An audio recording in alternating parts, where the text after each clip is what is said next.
Hey, hope you're having a great day. So let's talk about the books I read in September. I read a total of 17 books. I will say I had a really, really long series that I read that I'm not glad it took me a long time to get through, that I was a little surprised it took me that long to get through, but we'll talk about that later.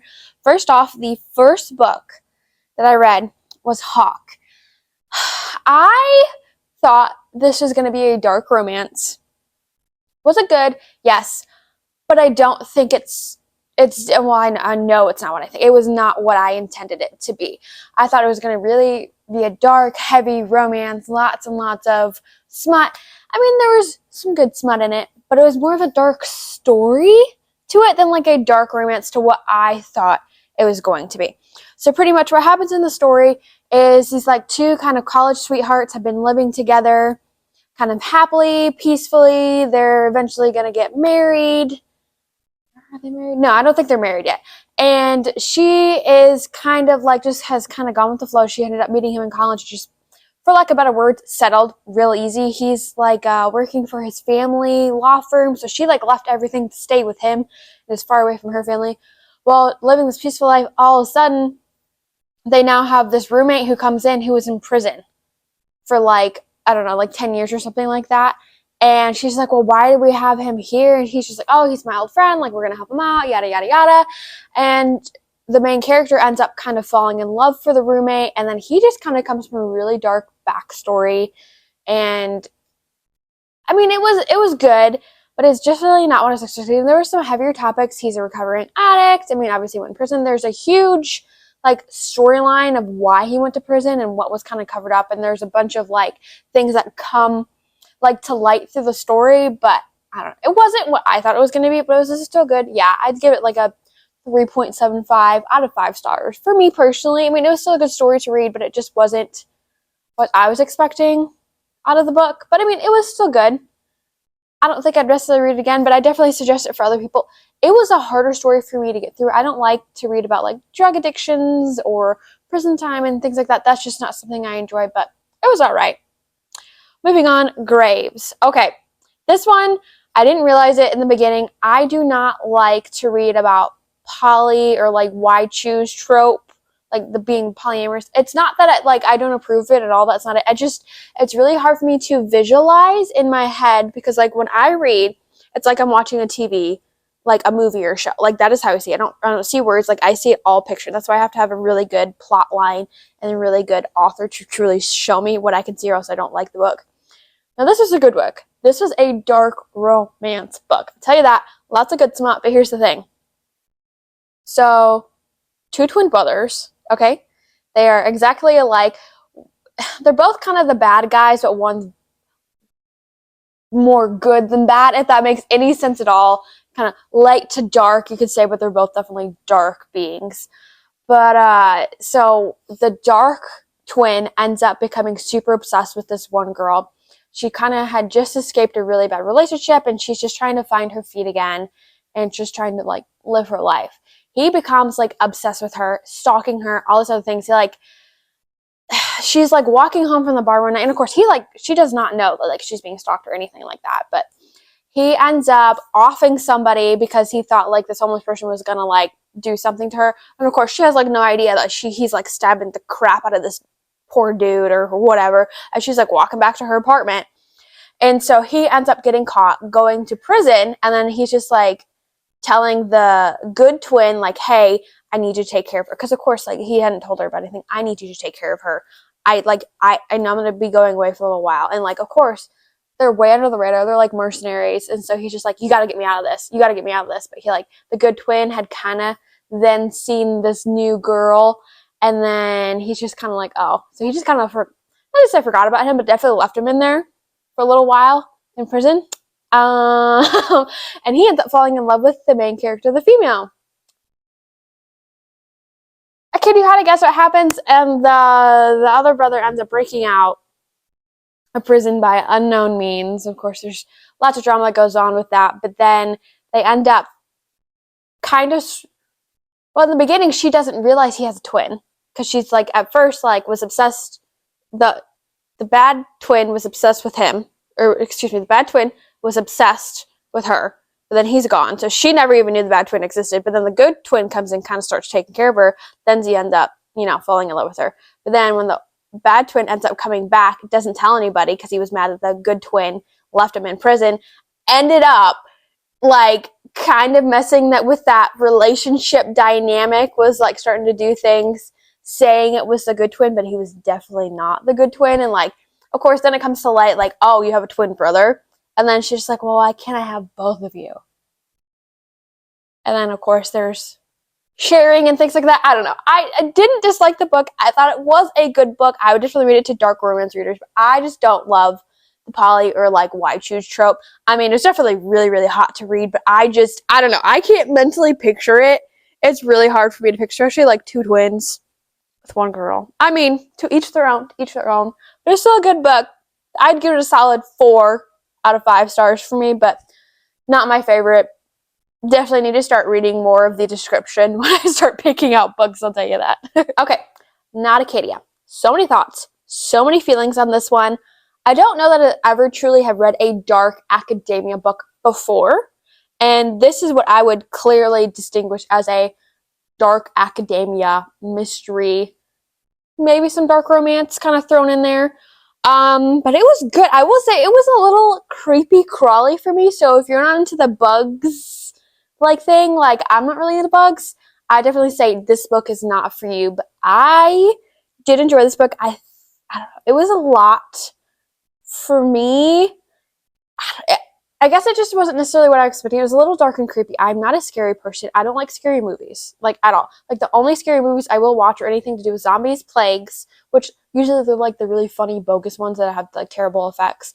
Or like I love The Purges, but like I don't really watch scary movies or creepy, crawly things. That's just not me.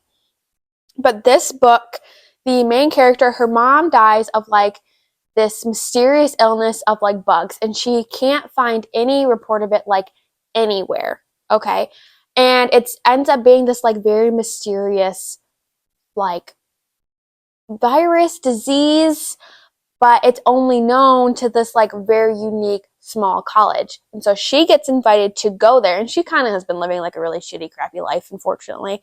And so she ends up getting a scholarship to go there because of her, like she had written a paper because she's like going like to college part-time or whatever. And so she ends up getting the chance going to this dark, mysterious school that's not really heard of. It's very of like the elite of the elites.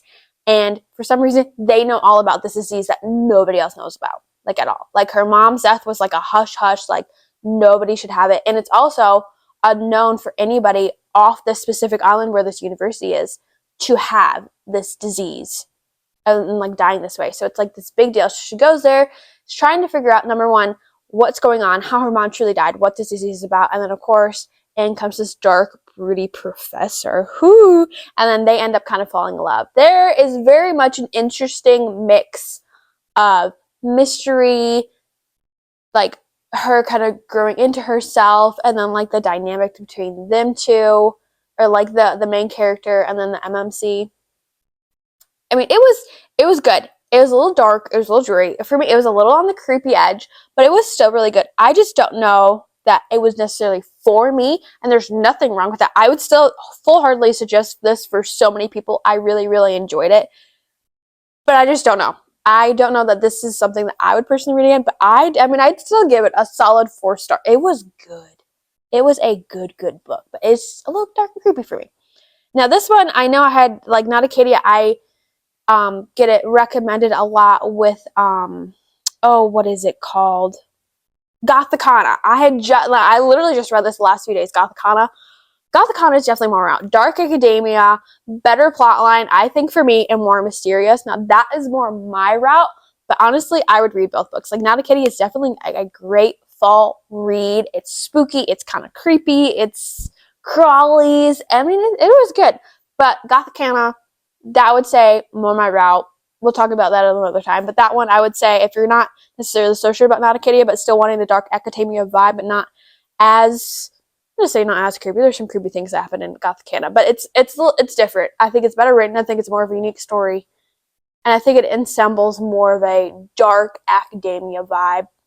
I think it's more this round. Anyway, moving on. Okay, Embrace the Suck. So I don't very often read self-help books, like ever, to be completely honest. But I had done the 75 hard challenge, and one of the things was, or like the rules, that you're supposed to read like 10 pages of a book a day. I read a lot of books. I read a lot of fantasy books. So it's just like I wanted to come up the challenge on that. So I'm like, why don't I try doing some like self-help books? And so that's what I did. And then this was the book that, I mean, I started a few months ago and I finally finished it. Because unless I sit down and actually force myself to read self-help books, I'm not going to read it. And it's just not what I like to read. But it is good. I do like reading them once I actually start them. But like, who wants to read about personal growth when you can read about fairies and the fae and werewolves? You know what I mean. If you know, you know. If you're watching this right now, you completely understand. Anyway, this one was actually really good. It was about a former Navy SEAL, and he was actually, I don't remember if he was on the same team as David Goggins. He's really famous. He's got like 2 or 3 books out, but he was like a really famous Navy SEAL. I don't remember if they're on the same team or if they're just like on the same teams at the same time. But anyway, it was really good. It was really inspiring. This is a bit of a heavy read. If you are not into hardcore action, I mean, true lifestyle of like what these guys had to go through in Iraq, Iran, or whatever specifically. I don't remember exactly where he was at in all some of these inserts or whatever.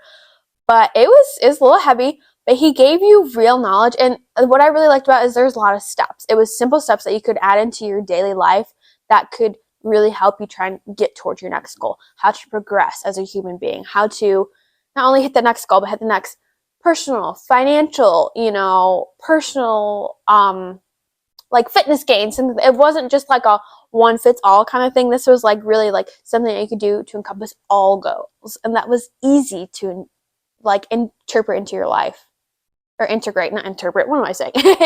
Integrate into your life. And I really enjoyed it. It was a good book. I would definitely read it again. Hello, Leo. My little helper's here to, of course, always help out. But yeah, I really enjoyed it. Yeah. Next, Sovereign. Okay. Think dark romance, but Western. Pretty good. Not the best. It's pretty much just smut on this one. I will say, I don't know. So pretty much, main character got married young to this big rancher, and he kind of, like, is not the same person once they got married, like, completely different things. So she, like, is pretty much a slave, pretty much at home, like, does everything, has, like, no love for him anymore. He just treats her, kind of beats her around, that kind of thing. Well, something is happening on the downrange, like, I don't know if they're losing money or exactly what the circumstances were for this specific book. But they end up having a meeting with a rival rancher, and these dudes hate each other, like absolutely hate each other, okay? Well, he comes in, sees the female main character, like the wife of like the rival, and he's just like, I want her. So he offs the husband and then pretty much takes her as his own and like forces her to pretty much be with him. Now, it's dark romance. There's some BDSM in it. I mean, it was good. But realistically, like, I don't love how he like forced her into the relationship, which, I mean, they did truly love each other in the end. But the way he kind of went about it. But again, that is kind of more of the dark romance BDSM route. Like, she's mine. She's going to be mine under no circumstances. She can never leave me again. So again, very interesting timeline. Very interesting. A bit of a mystery of like about who she is and what happened to her family and things like that. But it was okay. I mean, I don't know that I'd necessarily read it again, but it was interesting enough. It's okay if you like the dark romance readers, but it was alright. Moving on. Okay, the last book series that I read. This is a 12-book series. It is the House of Night series.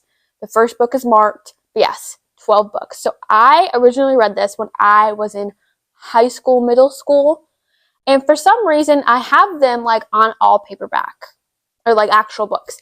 And for some reason I was missing like the last 4. So I don't know that I'd ever read the last 4 books. I think maybe I just got up to that point and was like waiting for the next couple to come out, and I just never had gotten to them.